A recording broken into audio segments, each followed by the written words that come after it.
Well, I want to start by saying welcome everyone. Thank you for spending your Monday evening with us. If you are watching later, thank you for spending your time with us. We are joined by Heather Castor, who has written the wonderful book, Blindsided to Blessed, My Family's Journey from Teen Suicide to Finding Purpose. And we're going to be talking about the book and opening up to questions. So if you guys have questions, can you kind of give me a little wave so I can bring you into the conversation too?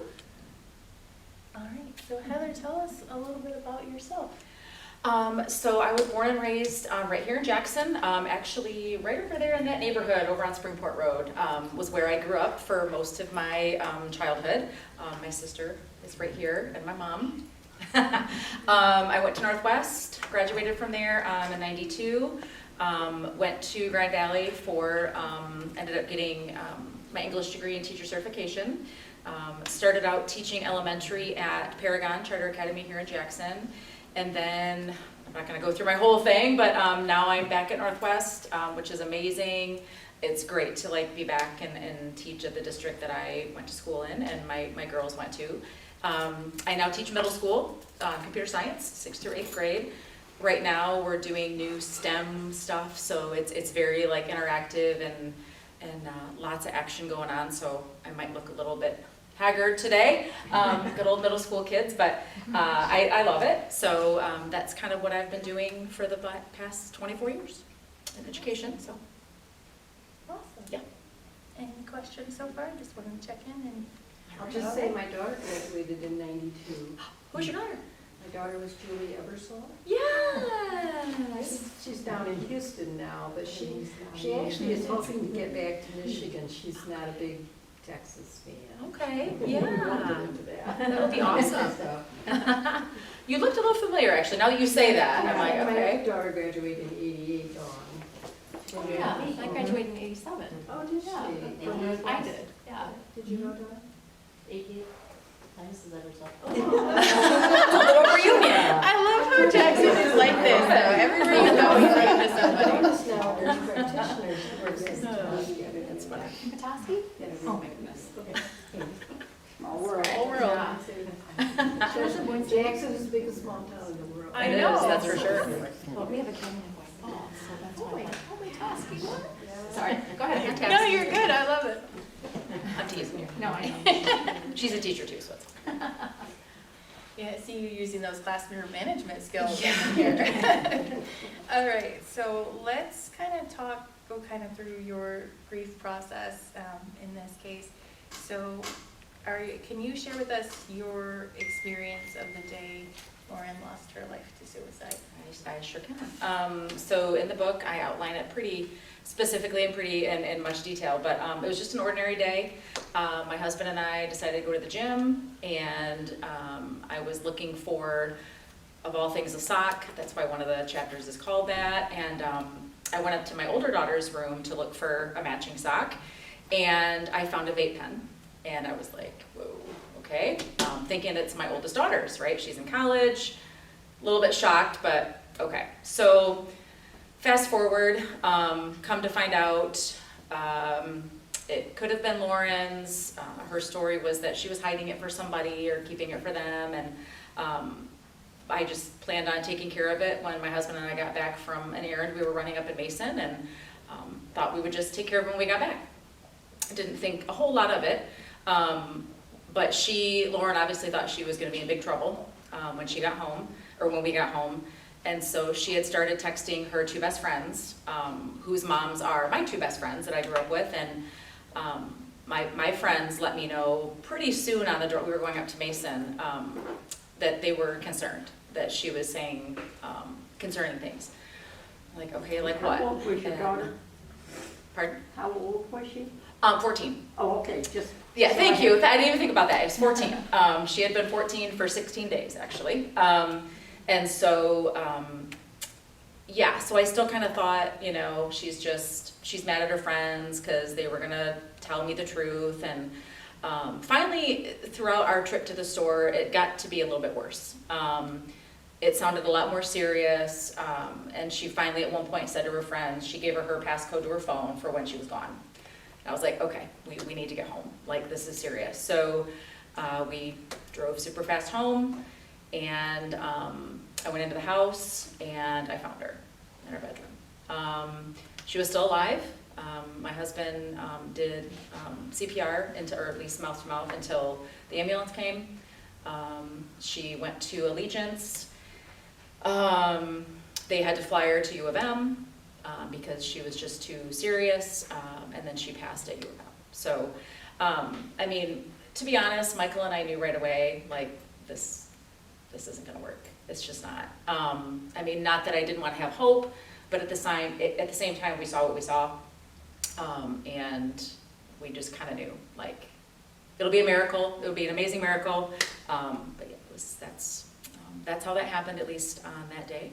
So, yeah. Where was she at in the order of your children? She's my youngest. Okay. She's our youngest. Yeah. So our oldest daughter is now 22, but she was a freshman at Grand Valley at the time, so it wasn't home. And how long ago, just so I'm It was. It'll be 4 years in February. Okay. So this year would be her senior year at Northwest. So, thank you for asking questions. Thank you. In the book, you talk about this concept of you don't know what you don't know when it comes to suicide and the self-blame that sometimes happens. And can you share kind of more about that and what you learned? I mean, that's really where the book title came from. The first part was the Blindsided, because literally, completely out of the blue, we had no idea whatsoever. Her best friends had no idea whatsoever that she had even thought about doing this, and if she was struggling that much. You know, one of my best friends, Katie, said she wore a great mask. She just did. And I mean, you know, was she moody? Well, yeah, she's a 14-year-old girl, you know. Did she spend a lot of time in her bedroom? Yes, she was a 14-year-old girl. You know, did she have weird eating habits? Yeah, she was a 14-year-old girl. I mean, so there were all these different things that we look back at it now and think, oh, that might have been something we should have paid attention to. So that's kind of where that we didn't know. We had no idea that we needed to get her help.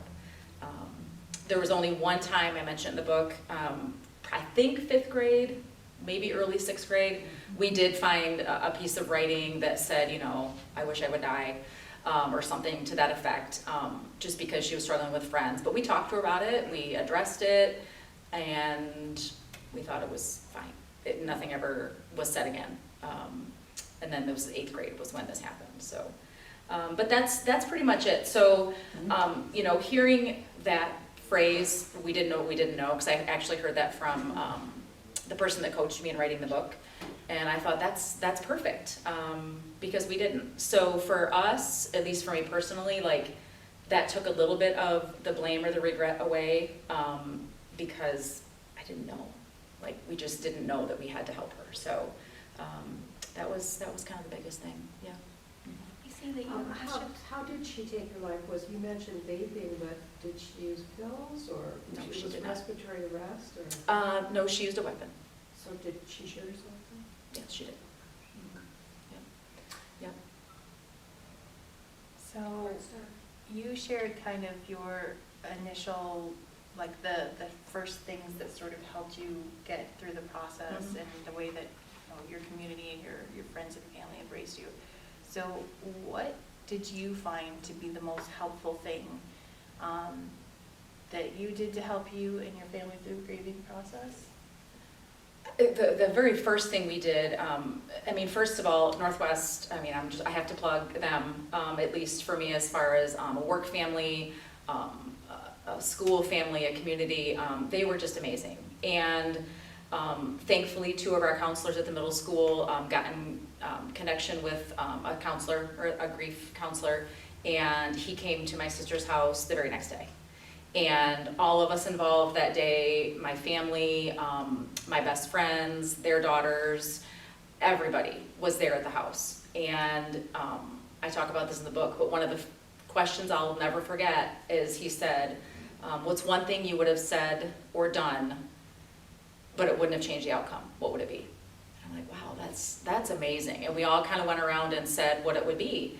And for me it was, I should have turned around sooner. We should have gone back sooner. I should have taken care of it sooner. I should have believed the girls, all these different things. But who knows? This could have happened 2 years down the road, 4 years down the road, 5 years down the road. And so for me personally, I always went back to that. And then, the other thing is just the support. I don't think we were ever really afraid to talk about anything. Myself, my husband, and our daughter Michaela, we also got into counseling relatively quickly. I would say within the month of losing Lauren. We went together, I went separate, she went separate, Michael went separate, and we did that for about a year. And so that really helped a lot, is we couldn't be afraid to process it and talk about Lauren and to talk about what happened. And I think that was the biggest part. For me personally, I also went back to school after spring break. I didn't have to. I could have taken the rest of the school year off, but I didn't want to. I wanted to get back for her friends, for her teachers, and for me, just to finish out the school year with them and for them to see that I was doing okay. It was hard. I had my days, but I was doing okay. And I think that helped them a lot too, so. I think it shows a lot of personal strength that your whole family could go and talk and have it be, I don't know, cleansing or, most people don't want to share or talk about something that tragic, Right. So. And that's huge too. I mean, I talked with a friend of mine whose family, her sister or somebody had lost a son to suicide, and they had never sought counseling, and it had been like over a year. They've never talked about it, they haven't gotten any therapy, and like, that's gotta be hard. So, thank you.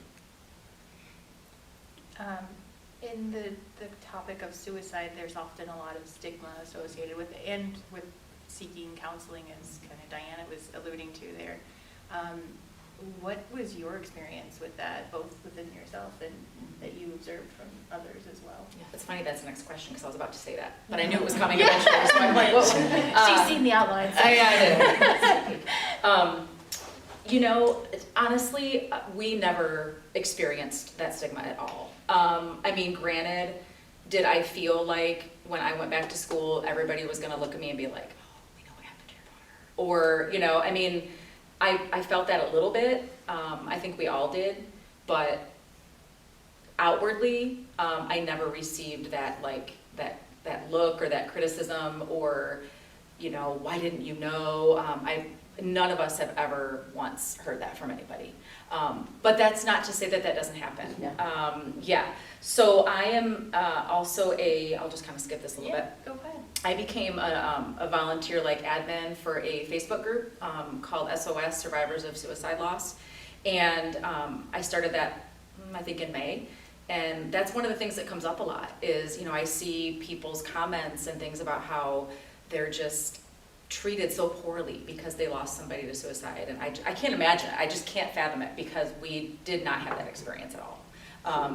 So you're right, it's there, but I feel like, COVID was terrible, and it contributed a lot to our decline in mental health with a lot of our teens and adults and things, but at the same time, I also feel like it's helped people understand that mental health and struggling with brain health is okay. It's somewhat normal, it can be talked about. So I think we're kind of getting that shift to it not being so stigmatized, and people being more open to talk about it. For me as a teacher, it was very weird the following school year, because I thought, how am I going to do this with my new student? Well, most of the students in the building knew or were there, and they kind of remembered. And so I struggled a little bit introducing my family and my kids and all this kind of stuff. And I said to one of my teacher friends one day, I said, I don't know what to do. I don't know what to say. And she said, well, let me ask you this. If she would have died of cancer, would you talk about her? I said, well, yeah. And she said, well, there's your answer. I'm like, okay. So the next day I told my students, I'm like, so I left something out. And so I talk about it every beginning of every school year. And I teach an elective, so I get new kids every trimester. So I have to tell it over and over again. But at this point now, the students that I have were little. They were in elementary school for the most part. But I always tell them that I share that with them so I can be that trusted adult for them. And just so they know that they see me talking about it and know that I'm here to listen to them. So we're just trying to really cut that stigma back. See, I had a totally different experience. We lost our son to suicide. I happened to work in human resources for Jackson Public Schools, where my son attended. The day I came back to school, one of his teachers came into the office she wanted me to know that Michael was going to spend eternity in hell because he took his life. And I was quite proud of myself that I was quick enough to say, I don't believe you, Michael had his hell on earth. But I found a lot of people said really disparaging things. If he had died by any other means other than by his own hand, people are very empathetic. I had a really different experience Sorry. many times, Yeah. and I was shocked at how asinine people can be. Yeah. Just how bold. Yeah. In a How bad way. long ago was it? 17 years. Mhm. Okay. It's always there. Mhm. Mhm. Well, and when we were preparing for her service, we were at Heidi's house, and Tony, who performed the service, asked me, and I don't know how the topic came up. I think we weren't super religious. We didn't grow up in church. I talk about in the book how that's where the blessing comes in, because we kind of shifted gears a little bit. But I remember him asking me, was she a believer? And I said, yes, she was. She actually, this cross right here, she was actually wearing that day. And so now it's now a part of my necklace. And so I said, yeah, she was. And he said, then she is where she needs to be, and she's with God. So that helped me a lot, hearing that from him. Because I had that worry a little bit of, how's this gonna go? And so that was really helpful too. Do you think she felt, I mean, it's kind of a hard question here. Do you think she felt she was gonna disappoint you in finding out that she was trying something that Mhm. isn't necessarily abnormal for kids that age to experiment with whatever, you know, a lot of different things. Yeah. So do you feel like she was so disappointed, knew she was gonna disappoint you, Mhm. and so she was, I don't know, in. Yeah, so that was really hard for my husband and I. I mean, I felt that guilt for a long time, and the regret, like, she was afraid, like, we caused this, like, she got so freaked out or whatever. But in my research and reading, about suicide and things, it's never just one thing. And that really helped me to understand, like, okay, this has been in the works, we just didn't know it. And one thing I read once in a book was that sometimes people have that last straw moment, like they have in their mind, like, if X happens. And so that had to have been maybe part of it. We did find,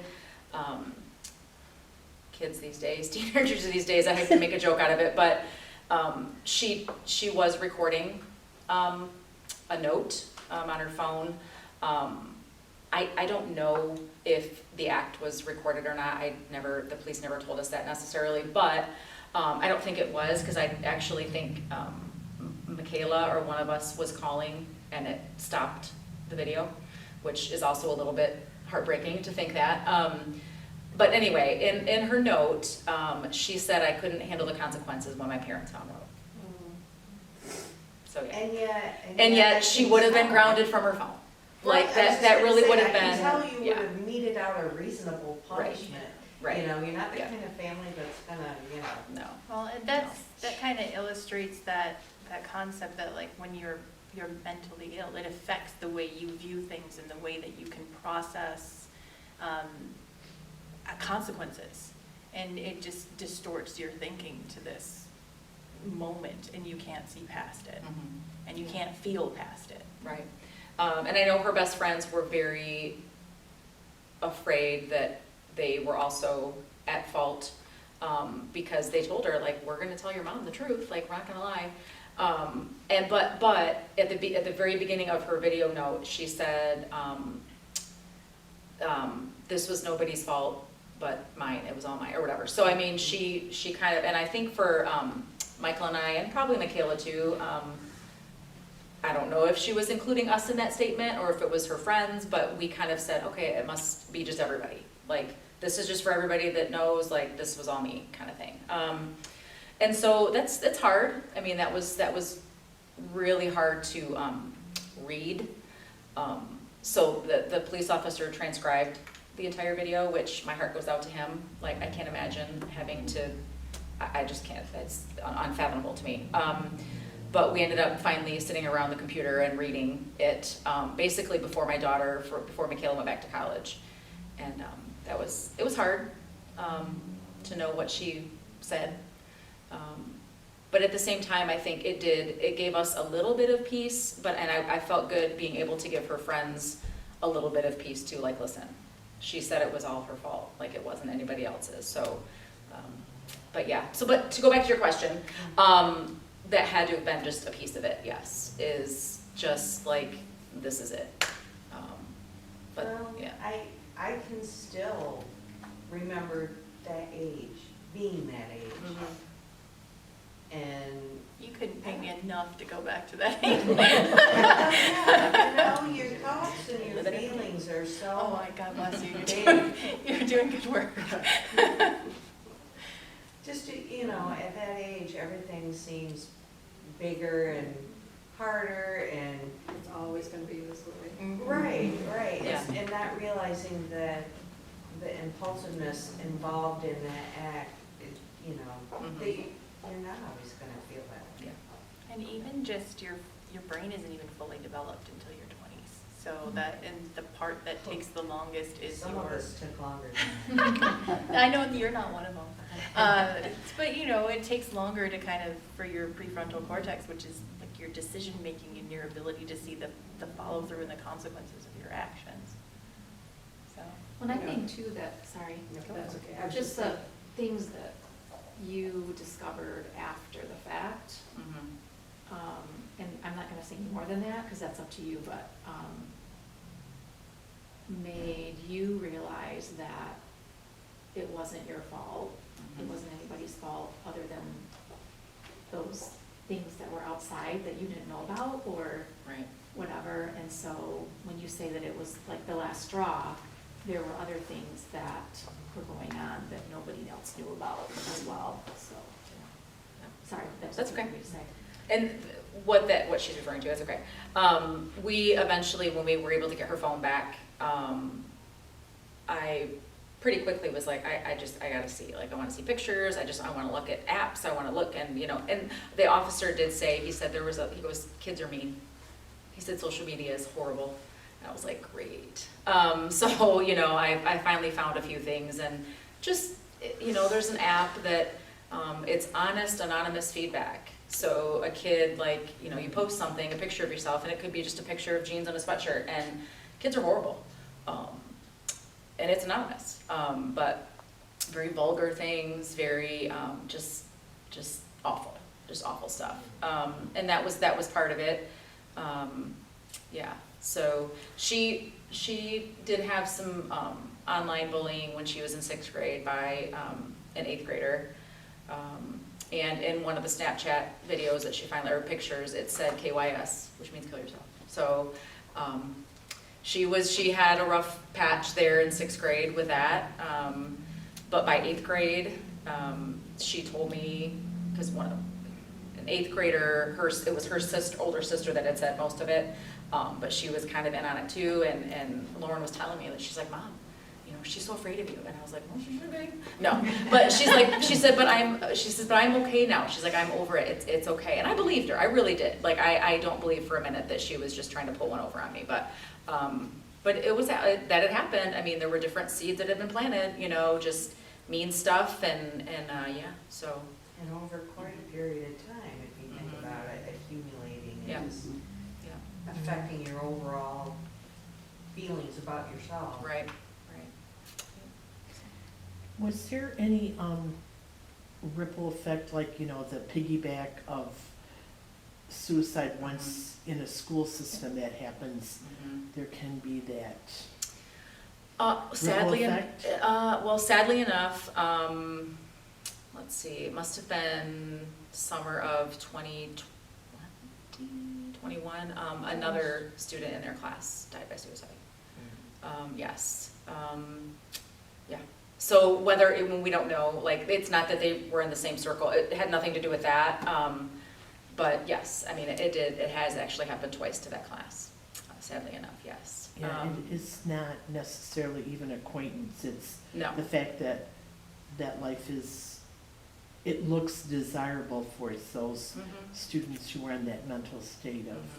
Yeah, and for the district, it's a very fine line that they have to dance, as far as, like the kids weren't allowed to put anything on her locker, they weren't allowed to do anything like that, for that reason. Which I understood, like, I had a hard time at first, and I had already read some of that stuff, in books, and I understand it, I really do. Yeah, so, I got past that. It was hard at first to, there was something else, I can't remember, that people wanted to do, towards the end of the year, I can't remember what it was now, but they kind of said, maybe not that. I know what it was. It's better if you, like, use her initials or the student's initials versus, like, their name. The equestrian team, because she was a part of that for a couple of years, wanted to do something at their equestrian meet that her 8th grade year. So her initials were on a shirt, not her name, kind of thing. So it's tricky, and I understand that, I really do. But they did leave a seat open for her at 8th grade They did, graduation. yeah. So there was an 8th grade, like, award ceremony type thing, and I think, and she also sits next to one of her best friends in alphabetical order, and they left that empty. So I don't know what's gonna happen at graduation. That hasn't been talked about yet, but, yeah. So, very good question. To best to my knowledge, like, nothing I'm aware of that actually happened soon after that. But I just know that, yes, they did But this other that class. does happen though. It does, Yeah. Very it much does, so. yeah, yeah, yeah. So in your book, you use speed bumps as a metaphor Mhm. for your journey through the grief process. Can you explain a bit more about the speed bumps and slowing down through those moments? And which speed bumps kind of surprised you the most as you were going through it? Yeah, so just kind of one of those things where I just learned that you kind of have to take things slowly. And so that's kind of where I got the speed bump thing. Like, we couldn't rush through this. Like, we couldn't, and my husband not really tried to, but he tried to go back to work way too soon. It didn't work. I think it lasted a week, maybe-ish, yeah. And I let him do it. I'm like, do what you need to do. And he realized real soon that that's just not gonna happen. He had to drive the same highway that we had to drive on the way home, and just all different kinds of moments that were just really hard for him at the time. So that was one of the things and I think it was just learning to, like, listen to ourselves and know, like, what we needed to do. And if we needed to take something slow, if we needed to kind of just go around that for a little bit and avoid it. For me, it's funny, I wrote a couple notes, but one of the things I talked about was, like, TV, watching TV, books, movies, those kind of things, like, changed for me at first, because she and I had some favorite shows that we watched together, Criminal Minds, I think New Amsterdam, Chicago Med, I don't know. There were some shows that, like, we just kind of watched together, and I couldn't finish the seasons, like, I couldn't watch them. But then it turned into, like, I don't really want to watch those shows because they remind me of too much.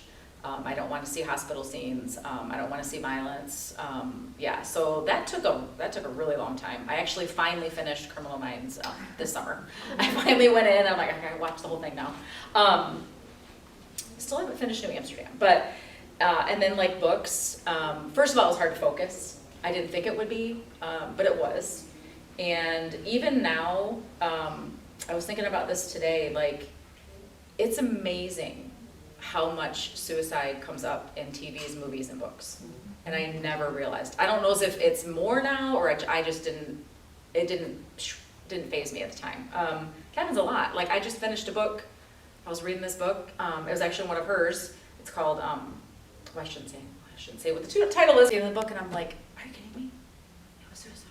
You know, and I'm better at it now, but if I know early on that that's going to be a topic in the book, I still can't read it. It's just not something I can do. But yeah, so, and I was thinking, like, on the way here, you know, you have the movie ratings and it'll say violence, language, nudity, whatever. I'm like, I feel like they really need to add a category. Can I tell you something about that? Yes. So, this is for anybody that has triggers. My coworker Kate, who's in the back, you want to wave your hand? Kate, I'm not sure how you came across it, but she found a website called Does the Dog Die? And it's a crowdsourced one that people put in, and any of the various trigger warnings people will put, it contains this, it contains that, and so Just you anything. can look that. It's mostly movies, I would say. You think that, yeah, a few books, but mostly movies. And so if you have things, like our poor book group, half the time I can't read the books anyway because I can't read anything that has rape in it. So like I get it. So yeah, Mhm. anything that would be a trigger, you might want to try that because I'm pretty sure suicide is on it. Mhm. Has Northwest embraced that concept of trauma and resiliency in training for the teachers and students? We had, I feel like it was actually before this happened though, yeah. Okay. We had some trauma-informed classroom training, and they continue to revisit it every year. That first, or the rest of that school year, and then the following school year, I can speak for middle school, we tried to touch on it quite often. And yeah, so I feel like we have to kind of come back to that, because just with being out of school with COVID, and then having such a weird thing with COVID where some were here, some were not, it is something that I would like to get back to, but we do that quite often, and at least in the middle school. We have social emotional learning lessons that our counselor puts together for us. We do them every Monday, sometimes a little bit on Fridays, so it's definitely there, for sure. You know, one of the things that the district also did, and this is just unique to us, and we'll get into it later, but my husband wrote a poem about 48 hours after she had died. I woke up one morning at like 6, and I'm like, where are you? Or he came in and he said, I've been up since 4 and I wrote this. And I'm reading it, I'm like, where did this come from? He just felt it was her speaking to him, and it's called Be More for Someone. And so our school district actually had, for the middle school, and I feel like the high school might have some, but we have like vinyl posters of the poem. We have 2 large ones in the building, and then each teacher's classroom has one. So they've embraced a lot of those different things as far as that language and kind of that that philosophy of just being kind. It's just another way of looking at it to others. So, yeah. At what point did you decide to start writing this? Yeah, that's a good question. To be honest, I remember still being at high, so we stayed at my sister's house for 2-3 weeks. Yeah. Mainly so they could, so we could have some remodeling done and some things fixed up for us. And so I kind of decided right away, like I don't know what it was, but I thought, you know what, we have a story to tell. And it was basically because it was like, if it can happen to us, it can happen to anybody kind of thing. And I actually, it sounds crazy, and I've always kind of wanted to write. Heidi and I, way back in the day, dreamed of writing a children's book together. Someday, we're gonna do it. We're I mean, still there's gonna do it. still time. There's still time. There's still time. I got one on my belt, but and so I kind of thought like maybe this is the time. And so I ended up reading a book by another Michigan author. She lives in the UP, who lost her son, and she was kind of into like writing coaching and stuff. So I finally reached out to her. Actually, it was like January 2020. And said, I think I want to do this. And so connected with her, and then, hey, I had all the time in the world when COVID happened and we were home all the time. So should have gotten done more than I did, but that was pretty much it, was just to kind of push through, and that's really what, it just, I don't know, it just kind of hit me one day. I guess we were approaching a year, and I thought, it's time.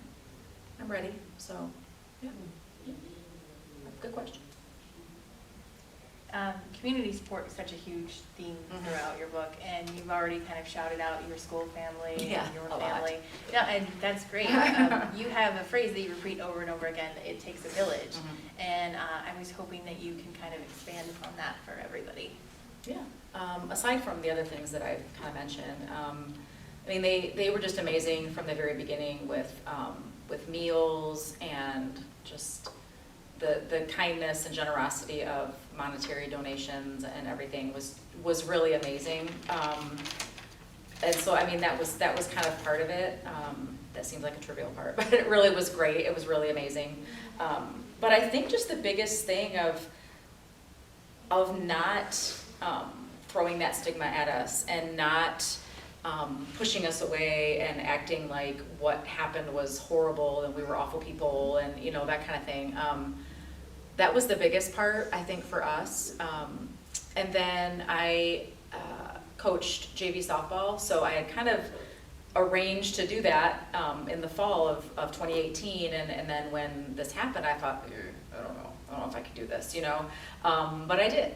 It was hard at first. That was actually, I started doing that before I actually went back to teaching. I showed up at tryouts, and it was the weirdest feeling ever, and that was one of those things of, these kids I didn't know because they were older than Lauren, but just walking into that gym and like, what are they thinking? You know, like it was awkward at first. But at the same time, that village of the softball community like brought me in, and they actually, the head coach put together a benefit game for suicide prevention and awareness, and had special shirts made, and I actually saw a girl round the corner in the hall today and had one on. I was like, oh, that's so cool. So they're still out there in circulation. So that was a part of it too, was just people we didn't even know, just kind of came out of the woodwork. And you know, another thing was Facebook. Like I stayed off of it for like the first month. I'm like, I don't, you know, whatever. But just the outpouring of praying for you, and hundreds and hundreds of comments and people that I've never met before, and never a bad word on any of them. And that was one of the things that I talk about in the book, where, you know, you see that all the time, like, I'll pray for you, I'm praying for you. And for the longest time I thought, not that it was cliche, but that, you know, are you really, like, are they really doing that? But I think because we healed so well, and even though it was still painful, like, I feel like that was a big part of it. Like, wow, they must have really been doing that because we're gonna be okay. So that was a big part of it too. Yeah. So I'm taking from that statement right there, your family still feels, what I wanna say, like you're all there, still in it together, supporting each other and caring. It, because, you know, Yep. I just think it could be so different. It could go in another direction so easily for so many people. Yeah. So that's quite a testament right there. Yeah, and you know, it's something just happened today. I couldn't wait to like share that. So I'm just running some errands today after school, and I get a Facebook message from one of my good teacher friends' husbands. So I, you know, pull it up, and his son is a senior. His son was friends with Lauren. I think they were in Spanish class together, and you know, they talked about their Spanish names all the time. But he just out of the blue said, you know, share this with Michael, but all these senior pictures being posted on Facebook, and we're thinking about you and how hard this must be, and just out of the blue. Like, wow, you know? So yes, every once in a while we get those. First day of school this year. So first days of school have been a little bit difficult, the first one especially, and then this year, you know, I'm driving to school and I'm thinking, I'm all right, and then one of my friends that I teach with, Chris, she said, what can I do to support you today? I'm like, I was doing okay, I was doing all right, and then my sister sent me a text, sorry, said something else, and I'm like, I was fine until that one. So I had to have a little cry in my friend's classroom before school started, because it just kind of hit me. But it, you know, it always did, I guess, with that first day of school.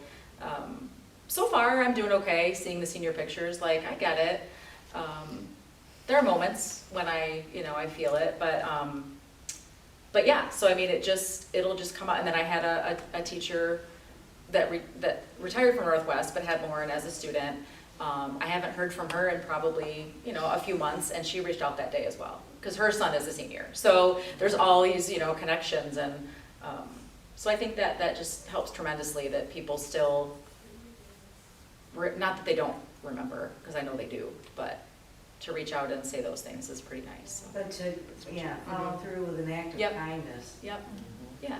because those seem to be, Yeah, go Mounties, man. Mhm. That's I know. community. They're Something that I found really touching and kind of amazing, I mean, obviously, we loved our son, he was ours, but I've been in meetings or I've been someplace and somebody will come up to me and say, hey, I remember Michael, and they tell me some funny random story or some stupid thing he did or something, but the fact that he meant something to other people, I found really, really touching. Obviously, we feel that way about him, but for somebody else, Right. it really touches your heart in a special way. Yeah, definitely. Tell them about Coach, I don't know his names, that always sent you. Yes, so I That's talk about it in pretty- my that's book pretty as well, but, so my JV softball coach, way back in the day at Northwest, back in like 1990, we stayed in touch. Like, he did his thing and was all over the country doing basketball coaching, whatever. We just always kind of stayed in touch. He started, I don't know, it was pretty soon after we lost her, he started sending me like a daily prayer. And I still get them. And I remember once, I was like, I think he missed a couple, and I thought, I didn't keep sending those, please.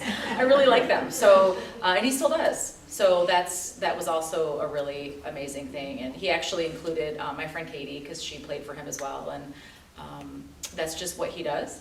And so I still get them to this day. So that was also one that was very, very helpful. I guess one other, back to like the community, whatever.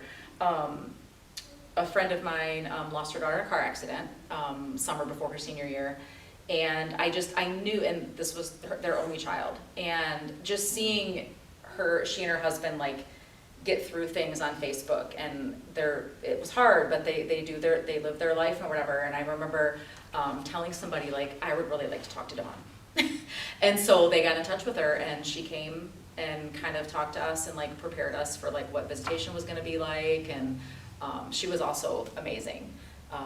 Just knowing and just seeing like how she held herself together and pushed through it. So that was really helpful as well.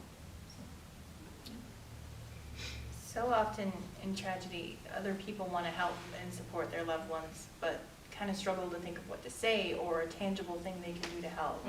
And so having gone through that, what do you recommend loved ones do to offer their support for a grieving family? I actually wrote 4 words. I said ask, offer, do, and listen. So, sometimes you can ask if they need help, and lots of people are going to say no. I'm fine, I'm good, or whatever. But still keep asking, keep offering. And then finally, I wrote do. If they keep putting it off, but they need it, then just do it. Just do it. I had friends that would send me cards randomly in the mail, just because they thought of us or thought of me or whatever. So sometimes it's just doing something for those people. Don't wait for them to ask for it. And then if you know that they're gonna turn it down, just do it. Drop off a meal. And then listen. Sometimes that was the biggest thing, was just sit and listen to us tell our story and talk about Lauren and listen to everything. I remember getting my colleagues together when I went back to school, and I said I really want to tell people like what happened, because I knew that there were a lot of questions like, how did it really happen? We heard this, we heard that, and I wanted them to know. So, and they were amazing and at just listening. They didn't really speak up or say anything; they just listened. So. I think that's a big thing too. Statistics show that oftentimes when parents have a child die, no matter how, that the marriage sometimes falls apart. So apparently things you've really had to work, or can you explain how that was for you and your Yeah. husband? Or Yeah, maybe I'm Mhm. stepping into, no, that's, Okay. no, you're fine. Because I know that's always a big thing. I'll be honest, like, it sounds weird, but I feel like it's never been hard. We were okay. I can't really explain why. I think maybe it's because we had that shared experience. Like, I mean, I should say, we don't talk a lot about everything from that day. Like, we did at first. We don't really go back and talk about a lot of it now. He had to do some really hard things that I didn't have to do. And sometimes I felt bad about that. Like, I wish I would have been in there holding her hand, but I was talking to 911, which I understand. But like, so there's things that like I feel bad about. I know there's things that he feels bad about. He's, carried some guilt and always will. And I've never once been mad at him. Never once. And, we talk in the book, yes, she used a gun. He's a hunter. And did he feel guilty, and does to this day, that he didn't have a safe? Yes. Does he have one now? Yes. But I was never mad at him for that. I couldn't be. I couldn't. He was mad at himself. Like, whatever I said to him, however I felt, was not going to make anything any better. And so I think that was part of it too, was just, I just couldn't be mad at him for that. And he carried his own guilt, and still does, or regret. So, I mean. have to share, I lost a child to a violent death. It was Okay. an accident, it wasn't a suicide. Mhm. But not blaming the other was, Mhm. I think, key for us. Yeah. Because the same way, I Yep. never, ever, and never once, I carried such guilt for so long, and still do, to Mhm. some degree. Mhm. But he never, ever, ever blamed me. Right. That Right. probably was the key. Yeah. And you're very lucky to have gotten through that so well. I mean, that's a hard thing. I'm very lucky to have him. I think if anything that I'm talking about today, that's the one that's gotten me almost to tears tonight, is thinking about my husband and how great he is. So. Well, and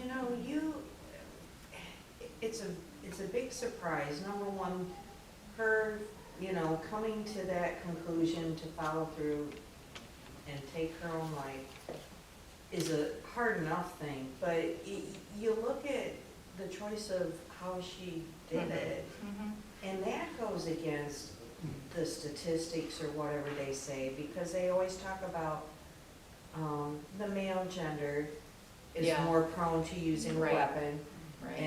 and also, yeah, men, and it's just unusual. You wouldn't think that you'd have to lock it up, at her age. Right. You always think Mhm. about little children, Yeah. getting Yeah. involved. Yeah, and that was always part of it too. I mean, had we known that she was struggling with depression and mental health and things, it'd be a totally different situation. And I can't excuse anything, like, it is what it is. It's another one of my phrases, but you're right. I mean, it was just one of those things where he just kept putting off getting the safe, and, But, But even if you had a safe, she could have probably yeah. gotten into Right. the safe. yeah. And so we talked about that too, and that's one thing I told Michael. I said, if it wasn't that, it probably would have been another way. So, because she obviously had an intent there, so, yeah. but- Kathy, you were raising your hand before. Did you have a different question or anything, or I thought I saw? Did I? Yeah. I'm having a hard time hearing you. Well, that's because I'm not important in this. You have to hear enough of me. I will speak up, I'm sorry. Thank you for the feedback. Yeah, that's better. Okay. Both you and your village were proactive in seeking each other out for support. Like, they sent a grief counselor to you like the next day. Like, they reached out to you, you were honest about what you needed, which is really amazing and powerful. For people who unfortunately haven't been lucky enough to be part of a close-knit community, do you have any recommendations for them on how they can help seek the support they need? That actually comes up quite often in this Facebook group, especially if somebody like posts and says that they don't have the support, or they're in a small town or something. And so when it comes to, you know, issues of suicide and mental health, I mean, definitely we always refer to like AFSP. You know, you can find online support groups.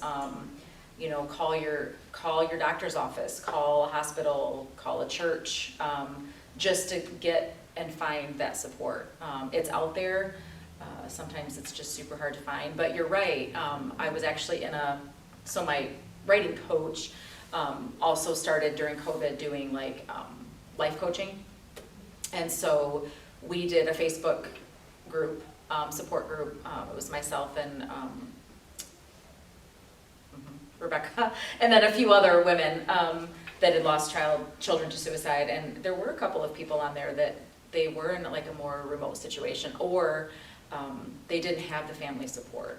Like one had lost her son, but the wife's family and like the wife like were not supportive and didn't include her in like grandkids' lives. It was just horrible. Like hearing that stuff, I'm like, what is going on? But so she was able to have that at least.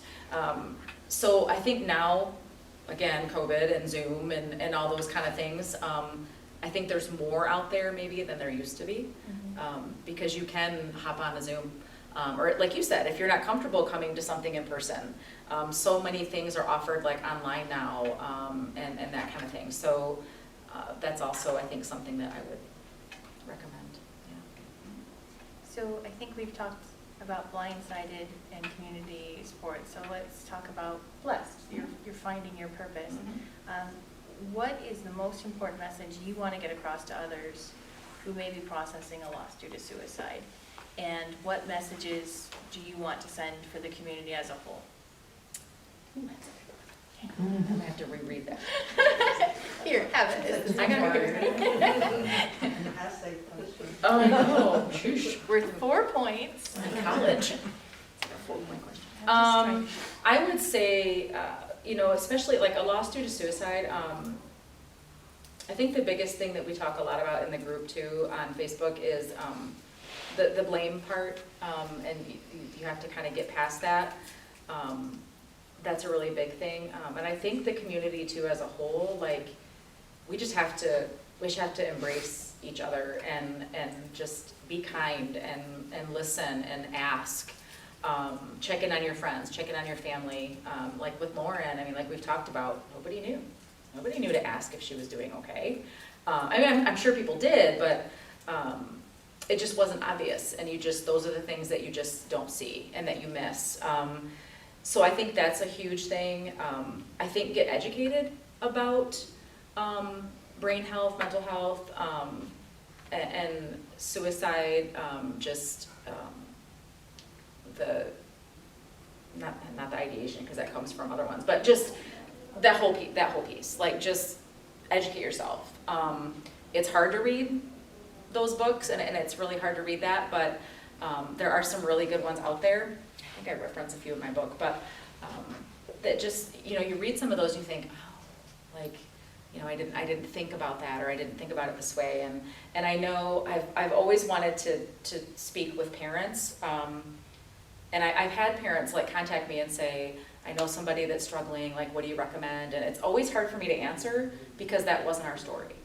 I try as best as I can. I can't do personal experience because, like I said, we didn't have to find help for her. You know, she wasn't in counseling, she wasn't on medication. Like there were so many things that we never had to do. So sometimes for me, I feel bad that I can't help more directly with that. I feel like I'm more of like, unfortunately, I can more support after it happens, but I don't want it to be that way either. So I think just being educated and knowing what to look for. You know, I was always kind of worried about telling parents, like, you know, I don't want them to be paranoid if their child is in their bedroom a lot, but at the same time, I want them to have conversations with their children more often, and that is one thing that I feel like we should have done more of. There's lots of shouldas that should have happened that didn't. So I think that's just being more intentional and just getting to know your kids and your teenagers and listening to them. I think sometimes that's hard. They go through so much right now. So much is thrown at them, and it's just scary. So, but yeah. So Thank you, that's a really thorough. I don't know if that was or not. I feel No, like you I were was- acting like you couldn't answer that. A+ on that essay question. 4 points earned. Yeah, there you go. What steps do you think the community at large can do to help prevent suicide? And what can parents and friends and loved ones do? Good question. From Well, I your can research. Yeah, a little bit of maybe what I just said, but, so we were just at, there was a Stomp Out Suicide event in Jackson, same weekend as Bright Walls, so I don't know if that was the problem, but I feel like it was kind of low. Yeah, I think there was Lightly just so attended. much going on. Yeah. But those who were there were pretty passionate about it, which Yes, was nice. yeah, but I feel like even going to those types of events, even if you don't know someone directly, or if you haven't lost somebody directly to suicide, I mean, there were some great resources there. There was something there for veterans, that was like a coalition, like to help support their mental health and resources there. So Northwest has a Canines for Change, if anybody saw that, but we have 2, I guess therapy dogs, I don't know the official word, in each building, and it's amazing. But on Saturday, there's a group called Hope, and it's the same type of situation, but they actually they respond to crisis. So the woman that was there with Darby, Darby was beautiful. went to Oxford High School, for example, after the shooting. And I literally thought about that night, and I was like, it sounds terrible, but like, I would love to do that.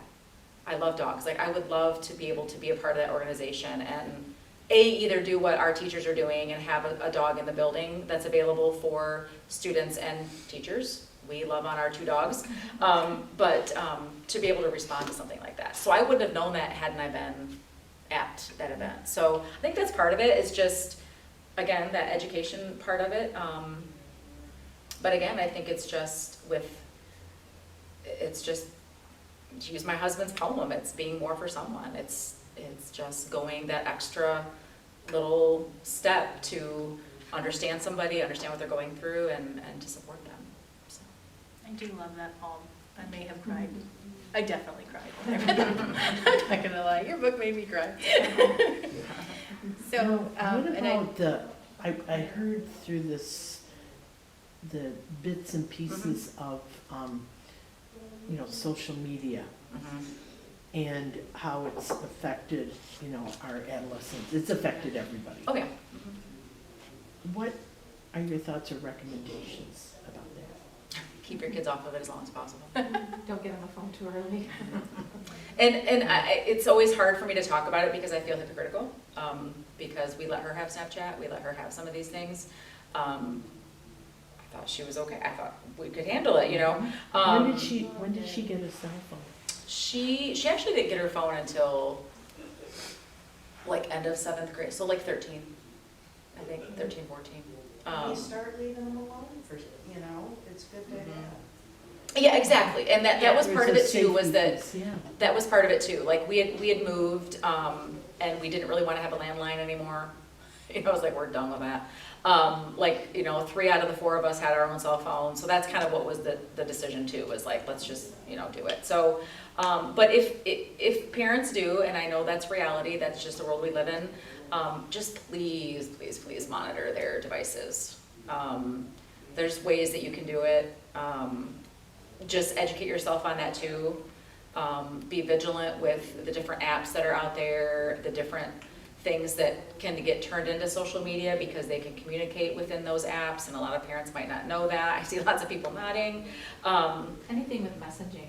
Anything that has It's messaging, really, yeah. really bad. Anything with messaging is Yeah. bad. Yeah, so I am pleased to say that, like, at Northwest, at least with our middle school, like, we've really buckled down on the kids not having their phones out and being used at all. Like, they have them on them, but we're trying to cut back on that. We're trying to, just reduce that, just bring the social skills back.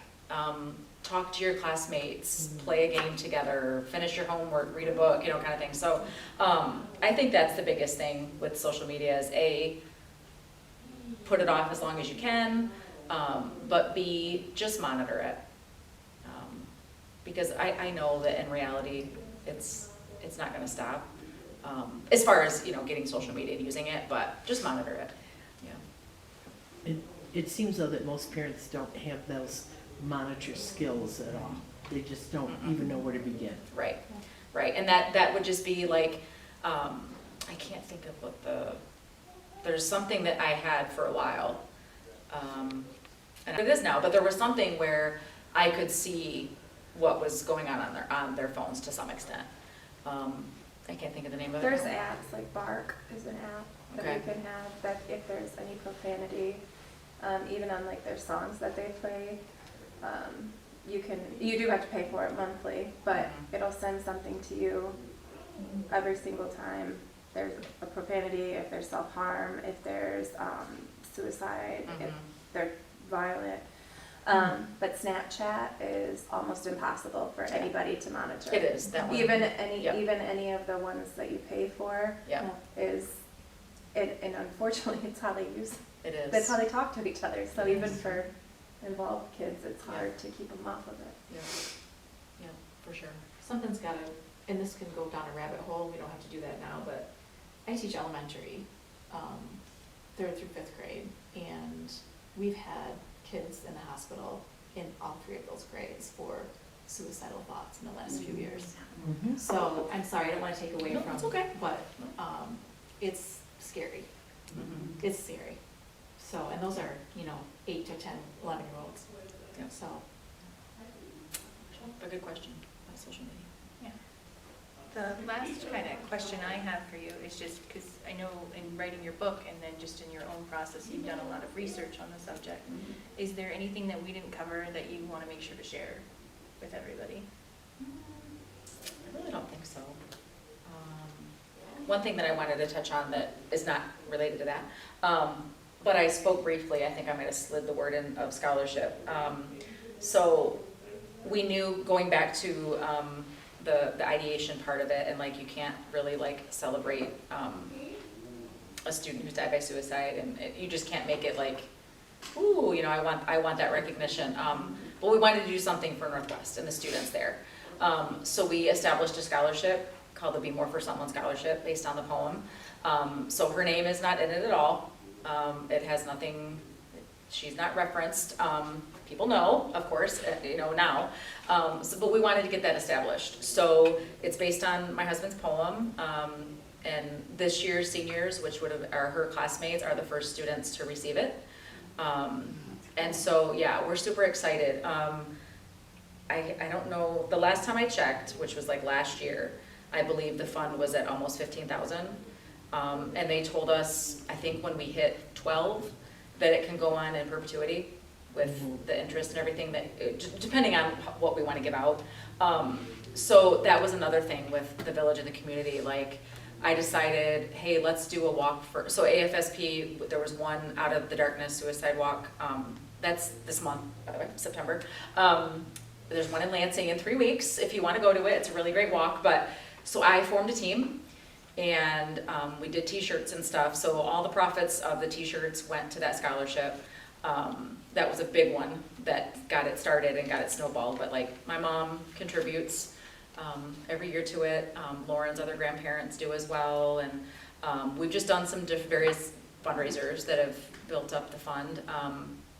And so that's been like that's a big proud moment for us that we were able to do.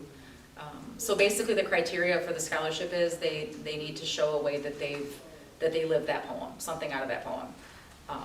What speaks to them, what have they done, what experience have they, how have they taken that in? And that's really one of the biggest criteria. Like, we know we have to have a grade point average in there somewhere, but my husband was like, it doesn't have to be very high, because we want so many kids to be able to apply for that. And the other thing is I want to find out, like, and I don't know about this for sure, but I don't know if it necessarily I hope it doesn't necessarily have to be like a college scholarship, because I'm also very aware of trade schools, and I teach STEM, and I teach computer science, and I know there's like things that you don't have to go to college for. So, but yeah, so her class is the first to receive it this year, and it should go on for as long as we want. So that's really a big thing that we love a lot about this. So. That's amazing. Yeah. Yeah, and that's all, like I said, that's all fundraising and just everything we've done. These bracelets we did as a fundraiser, and just lots of different things. So. Awesome. I just want to make sure, does anybody else have any questions or anything they want? Kate? Well, I was just wondering you've referenced your husband's poem several times. For people who perhaps haven't had a chance to read your book yet, could you, or if it's too emotional, Oh, I can read it. could you read his poem, because it is I beautiful. sure can. I sure can. You know, it's funny, I thought about this the other day too, like, I don't think I'll ever read my own book again, just, We'll do it for you. like, here I am, like, where is this poem? Like, I should have used the table of contents. Somewhere. Oh, here it is. Okay.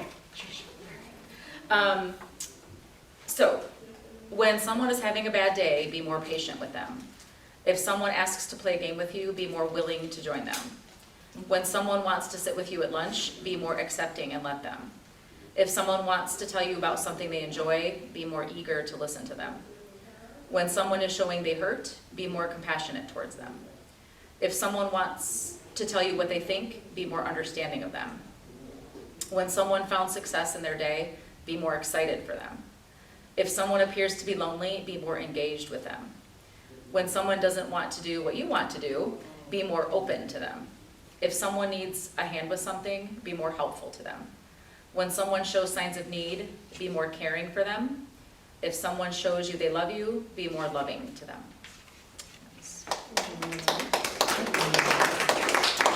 That's all him with just a couple little English teacher edits. That was all him.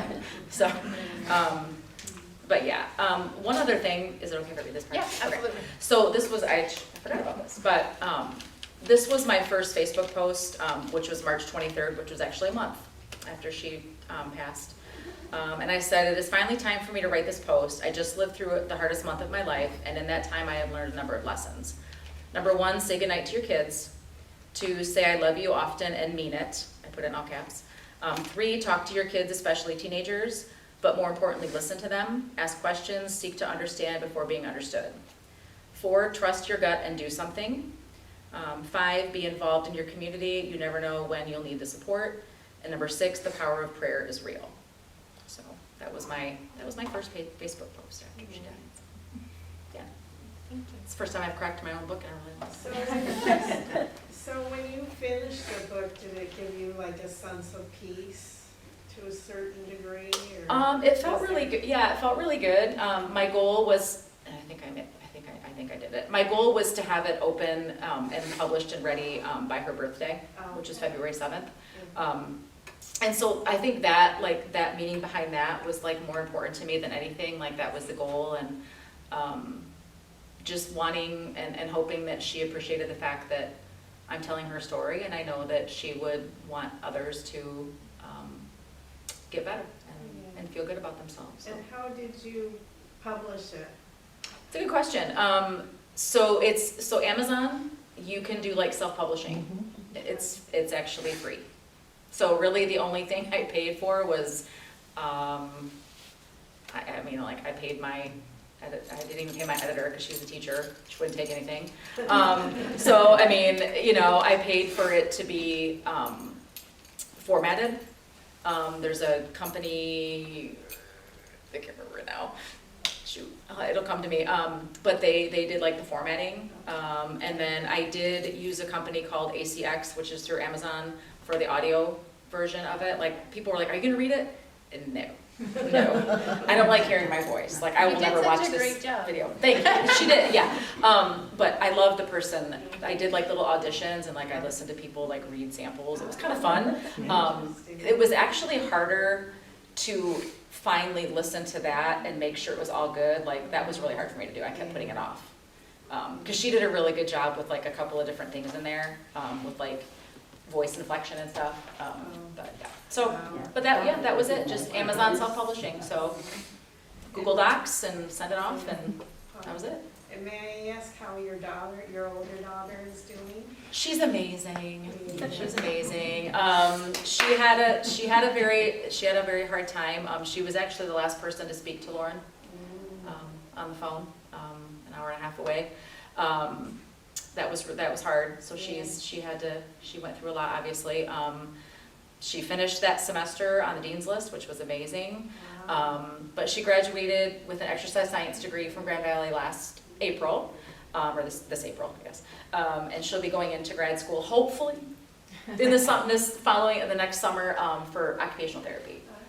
But she's doing great. She really is. So she's been through a lot with other things, but she's come out of it on the other side. So she's doing great. I guess I could. Hopefully she doesn't. Okay, I don't care. I'll tell her. She did actually confess to us after Lauren passed that she had actually did a little bit of cutting her freshman year, like a month or two prior. Nothing severe.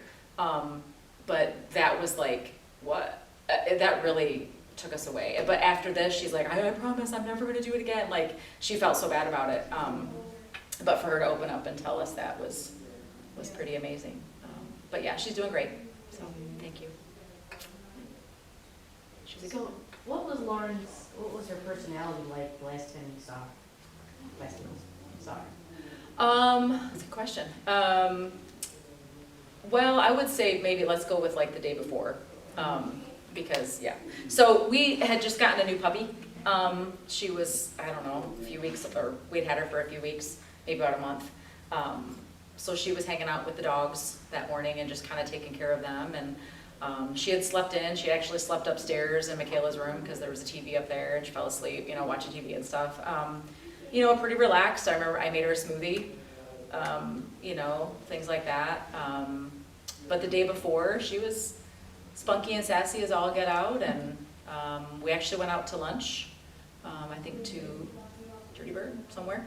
It was half-day school, so we had gone out to lunch and stuff, so yeah, nothing that stood out. It was definitely not something that was planned.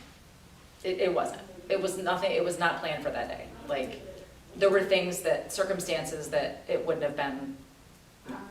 So, but yeah, nothing stood out. So, yeah. I picked her up on Wednesday and to take her to the hairdresser, and she was, Lauren, just happy and whatever. Mhm. I took her and ground rub to get her hair done. She was all excited about getting her hair bleached all pretty. Oh, yeah.